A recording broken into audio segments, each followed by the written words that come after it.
In October 1984, Queen played 9 concerts at Sun City, an entertainment resort in the Bantustan of Bophuthatswana in apartheid-era South Africa. They broke the United Nations cultural boycott. They were fined by the British Musicians Union. They were placed on the UN blacklist of artists who had performed in South Africa, a list they stayed on until apartheid ended in 1990. In 2021, 37 years after the concerts, Roger Taylor gave an interview in which he said it was probably a mistake. 3 words. A mistake. Roger Taylor, the most directly expressive member of Queen, the man least likely to hedge what he actually thinks took 37 years to say those 3 words. And Freddie Mercury, who had been more publicly unrepentant about the Sun City decision than any of his bandmates, did not live to hear them. He died in 1991. Apartheid ended in 1990. In the 12 months between those 2 dates, between the end of the thing that the UN said made Sun City indefensible and the death of the man who defended playing there was a window in which Freddie Mercury could have said something about Sun City in the light of apartheid's ending. There is no record that he did. This is the story of a decision, a defense, a silence, and a reckoning that arrived too late for one of the 4 people who needed to make it. Sun City was not, in the formal sense, located in South Africa. It was in Bophuthatswana, one of the Bantustans, the nominally independent homelands created by the apartheid government to strip Black South Africans of their citizenship and relocate them to territories that served the regime's political purposes while maintaining the fiction of independence. The distinction between South Africa and the Bantustans was one that the apartheid government used to argue that performing at Sun City was not technically performing in South Africa and was therefore not technically in violation of the boycott. Almost nobody accepted this argument except the artists who used it as a reason to take the money.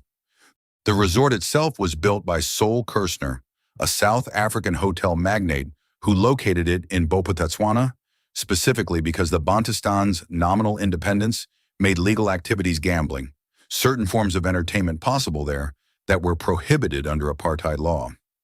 Sun City became, in the 1980s, a very well-funded argument that money could neutralize politics. A significant number of artists agreed with it. Only some of them paid the price that Queen paid. Queen's decision to play Sun City was framed as a principled, apolitical stance. Brian May said they had thought carefully about the morals and decided to go because the band was not political and played for anyone who wanted to listen. Freddie Mercury said he wanted to take music to places it hadn't been. John Deacon said it was nice to go somewhere different. The defenses were real, but also the defenses of people who had decided what they were going to do and were providing the rationale afterwards. The UN did not accept it. The British Musicians Union did not accept it. And the specific irony that within a year of Sun City, Queen were performing at Live Aid in front of an audience that included many people who had been at Artists United Against Apartheid's Sun City record was not lost on the people paying attention. Think about what the Sun City decision cost Queen in America. The U.S. market, which had been central to the band's commercial ambitions since the mid-1970s, and which they had already lost ground in during the hot space years, became effectively closed to them after 1984. Not formally, not because of a ban, but because the specific political climate in America around apartheid, the divestment movement, the student protests, the growing mainstream consciousness about South Africa made a band that had just played Sun City a difficult act to book and a difficult act to defend. Queen never toured the U.S. again after 1982. Sun City, coming 2 years after that, made it even less likely they ever would. The band that had once filled American arenas was now, in the world's largest music market, an act associated with having played apartheid's Las Vegas. They had gone to Sun City with the best of intentions. They came back with a problem they would carry for the rest of Freddie Mercury's life. The UN blacklist was not a trivial consequence. It was a formal international sanction, the cultural equivalent of the economic sanctions that were simultaneously being applied to the South African government and to companies that did business with it. Being on the UN blacklist meant that Queen could not perform at any UN-associated events, that certain broadcasters in certain countries would not play their music, and that the specific political valence of their public identity had been permanently altered in a way that the band's apolitical stance was powerless to undo. They stayed on that list until 1996 years. During those 6 years, Queen made some of their best music. A kind of magic. The Magic Tour of 1986. The Miracle. None of it removed them from the list. The list was about Sun City, not about the music. And the music, however extraordinary, could not address what Sun City had been. Freddie Mercury's personal position on the Sun City decision was, across the years between 1984 and his death in 1991, consistent and undefended. He did not publicly distance himself from the decision. He did not express regret. He maintained the position he had always maintained about Queen's relationship to politics, that the band played music, not statements, and that anyone who wanted to hear them was welcome to. In a 1984 interview speaking about the band's internal relations in the difficult hot space aftermath, Freddie said something that has been quoted more often in different contexts, but that applies here too. There's nothing else left, but the music is still there. The music was always, for Freddie Mercury, the primary reality. The political context in which the music was made and performed was secondary. This is not an indefensible position. It is not a position that addresses everything that Sun City required it to address. Freddie Mercury died holding it, without revision, without the opportunity that 30 more years of living might have provided. Roger Taylor's 2021 statement, "Oh shit, did we get grief for that?" Rod Stewart, Barry Manilow. "They didn't get any stick, but we did. We went with the best possible intentions. We didn't make any money out of it." I still think it was kind of a mistake is remarkable for several reasons. The first is that it came from Roger Taylor, who is not a man who tends to offer diplomatic non-answers. The second is what it contains. The acknowledgement that it was a mistake, alongside the persistent defensiveness about why Queen specifically were targeted when others were not. Both of those things are honest. Both are also, in their combination, slightly beside the point. Whether the targeting was fair is a separate question from whether the decision was right. Roger Taylor in 2021 had arrived at an answer for one of those questions. The other one remained, as it had always remained, more complicated. Brian May's engagement with the Sun City legacy has been more sustained and more publicly complex than Roger Taylor's. He has given more interviews about it, addressed it in more contexts, and arrived, across the years, at a position that acknowledges the mistake more fully while maintaining certain elements of the original defense.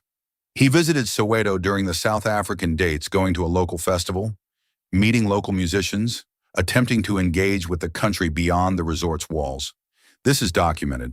Whether it changes what the concerts were, he has acknowledged, is another question. The band donated some of their fee to a school for the deaf and blind. Whether this changes anything is also another question. Brian May's engagement with these questions has been genuine and has deepened over the years. The engagement itself is the evidence that the question has not been resolved for him. It has never fully resolved.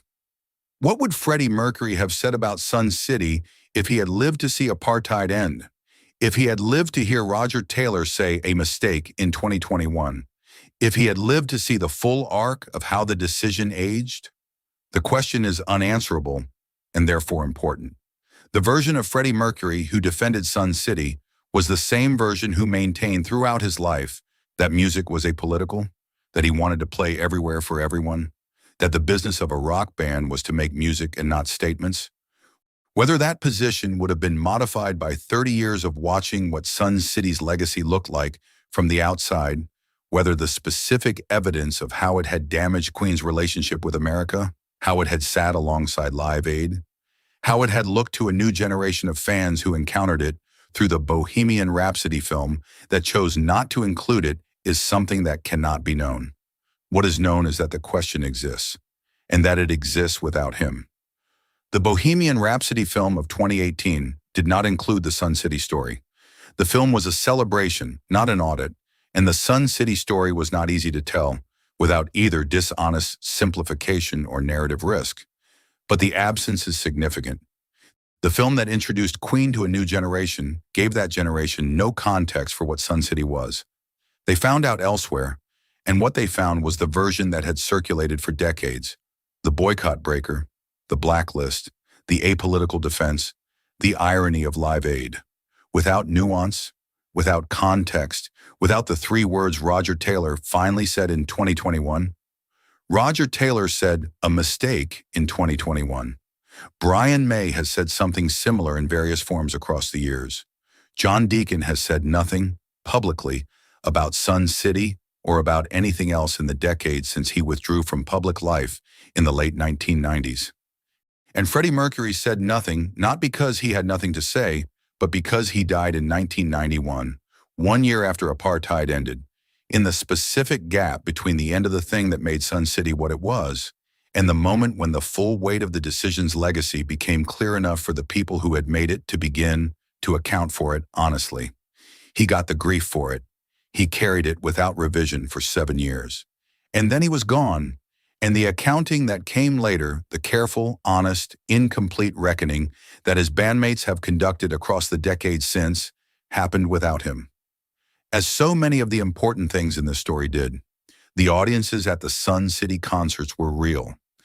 They were South African audiences, people who had wanted to see a major international rock act and who had, in the specific conditions of apartheid South Africa, very few opportunities to do so.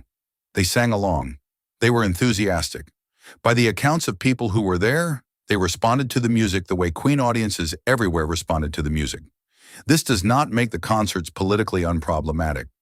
The existence of an audience is not a justification for every context in which an audience exists. But it does add a dimension to the story that the simple boycott breaker framing leaves out. That there were people at those concerts who were not the beneficiaries of apartheid and who nevertheless wanted to be there. What those people deserved and what playing for them in those conditions meant is a question that the band's defenders and critics have argued about for 40 years without arriving at a conclusion that satisfies everyone. It is still being argued 37 years. That is the interval between the Sun City concerts and Roger Taylor's public acknowledgement that they were a mistake. The interval is not the story. The interval contains the story. It contains Live Aid, which happened the year after Sun City and which placed Queen on a stage specifically designed to express humanitarian concern.